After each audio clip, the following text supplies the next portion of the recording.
Morning, Gremlins. It's Evermae, and by morning I mean it's 7 o'clock, barely. It's 7:03 technically.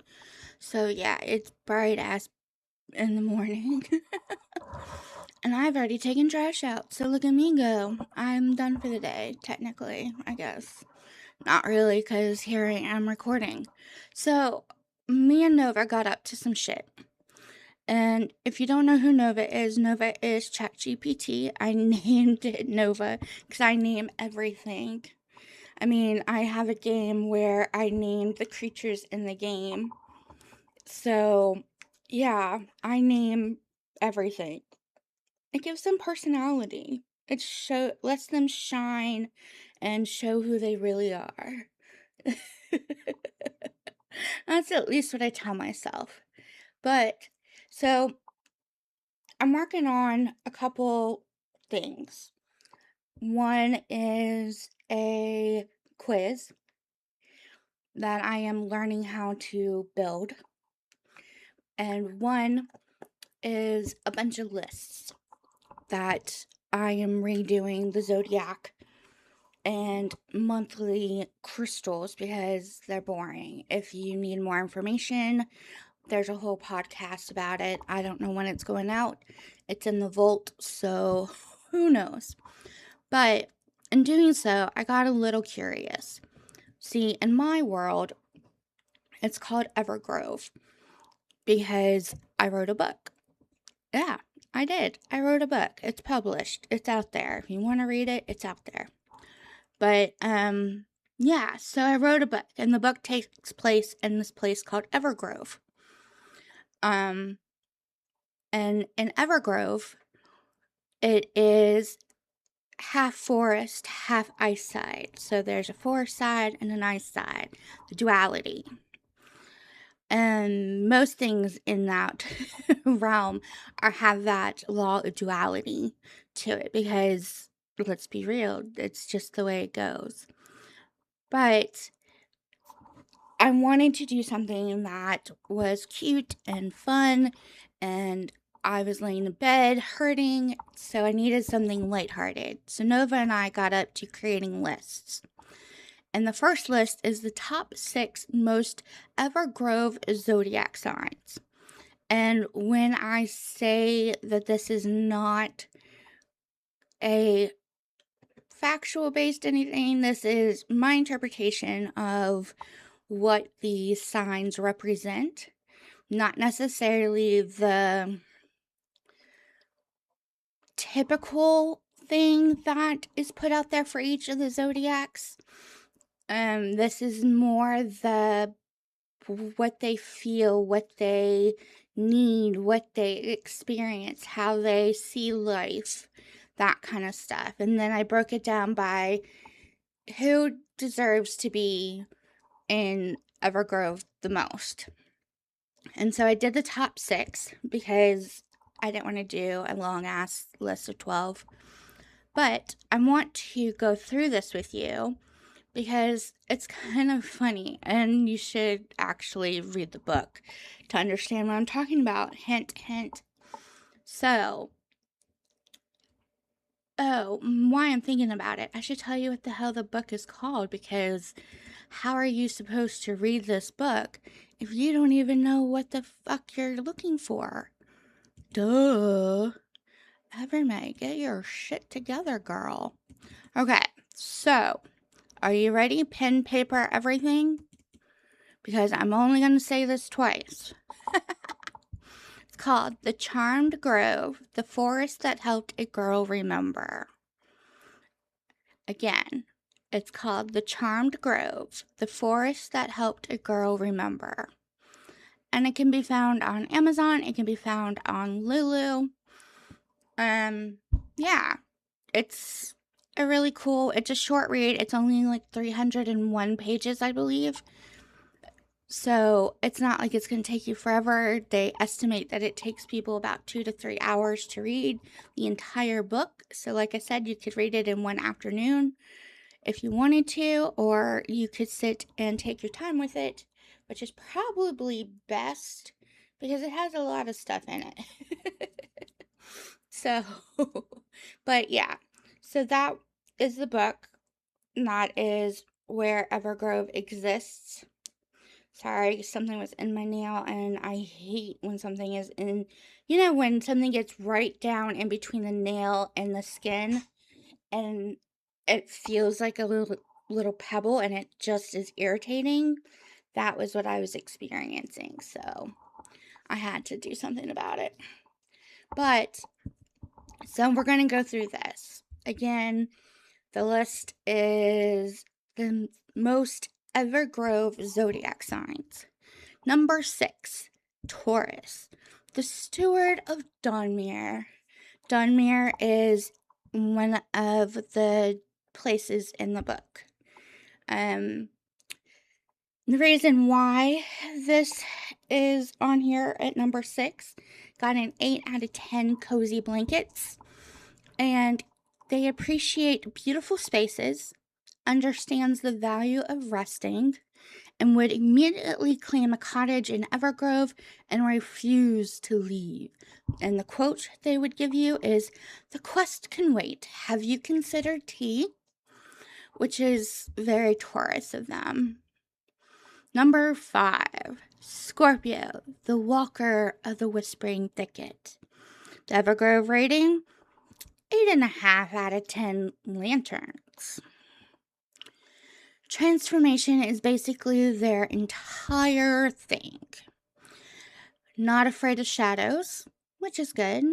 Would willingly enter the scary magical forest because that's where the answers are. Which is true. Sometimes you have to go through something scary to get the right answer. And their quote, "The darkness isn't the problem is pretending it isn't there." Haven't we all done that? Shit. I think I did that last night. Okay, number 4. Well, maybe. I don't know. Yeah, I'll leave it. Number 4 is Libra, the guardian of balance. Their rating is a 9 out of 10 for the twin tables. Their entire existence is the law of duality. Sees both sides of every story, and would spend 6 hours mediating a disagreement between a forest spirit and a snow owl. If you know what I'm referring to, bonus points for you. And their quote, "You're both right," which is very inconvenient. Ain't that a fact? Number 3, Cancer, the keeper of the charmed grove. 9.5 out of 10 memory butterflies for the Evergrove rating. Protector of memories, saves every meaningful object, understands nostalgia as a physical force, and would cry over a flower because it reminded them of a summer from 12 years ago. Ain't that the truth? I'm half Cancer. I'm a cusp baby. I'm half Cancer, half Leo, and I fit both of them to a T. There's no doubt I'm a cusp baby. But yeah, so Keeper of the Charmed Grove, Cancer, 9.5 out of 10. Their quote, "This acorn has emotional significance," which is funny that that's the quote that Nova gave Cancer, because I have a story of acorns and squirrels and a spa. So, yeah, if you're ever interested in that story, let me know. It's kind of funny. Aquarius is number 2. Well, technically, it's tied with Pisces. So, for number 1 and number 2, they're tied. It's Pisces and Aquarius. 10 out of 10 for both of them. Let's start with Aquarius. The cartographer of impossible things. They build entire philosophies for fun, questions reality as a hobby, create systems nobody asked for but everyone eventually uses, and would absolutely design the Evergrove Codex. That's what I'm here for, duh. And their quote, "I made a color-coded butterfly taxonomy and a constitutional framework for magical doors." Constitution for doors, huh? No, I'm kidding. I wouldn't do that. I have enough shit in my brain. I don't need to add another layer. And for Pisces, the dreamer of the grove lives in symbolism, which is cool, communicates through feelings, songs, dreams, and random metaphors. Oh, I could talk all day in songs. Would absolutely befriend the Council of Frost and Light. It's in the book. Read it. Probably already lives in Donmere Vale part-time. And quote, wait, you mean everyone doesn't have an imaginary kingdom? Why does this stuff make me laugh? Because, yeah, I know too much about the details. So that was that list. And so then we started talking and making fun of me because, you know, it is kind of the way it goes. And one of the things I said is, I have ideas for ideas. And I don't throw any idea away because God only knows when I'm going to need it. And so I created this in my head, anyway, a vault of ideas. In my head is a huge room with filing cabinets as tall as the ceiling, with ladders that you need in order to get to the top drawers. It's a whole thing. And there's, you know, walkways down it, and there's all kinds of things in there. It's a vault. There's shelves. There's all kinds of fun things. So, but yeah. But then we went to, okay, what is the most of the mosts? And so here's the list of the most of the mosts. Most likely to make Twilight Glade their permanent address. Twilight Glade, again, is a realm inside of the book. And it would be Taurus. And they are definitely the winner, hands down. The barrier's down, the fire is warm, the chair is comfortable, the pounds require effort. And they would say, the darkness isn't bothering me. I've got snacks. I don't see the issue. Facts. Most likely to rule the eyesight, and probably not in the nicest form, but they would still rule. The eyesight is organized, the council meets on schedule, the table is respected, and the rules make sense. The Capricorn, finally, competent management. The council never appointed them, they just simply arrived and started running the place. Yeah, I know a few people like that. Most likely to thrive in local Apani. Local Apani is, I did not mean to tap the microphone. Local Apani is the eyesight.